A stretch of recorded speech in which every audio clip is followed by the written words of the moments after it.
Ex ni Daniel Padilla nagparamdam na sa social media, magbabalikan kaya ang dating magkasintahan na Suzorm at Daniel.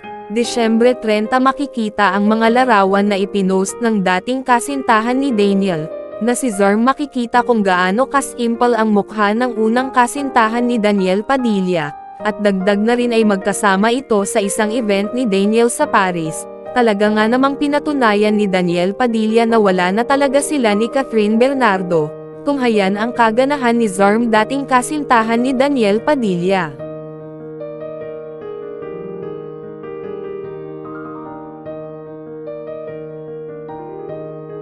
Daniel Padilla nagparamdam na sa social media, magbabalikan kaya ang dating magkasintahan na Suzorm at Daniel. Desyembre 30 makikita ang mga larawan na ipinost ng dating kasintahan ni Daniel.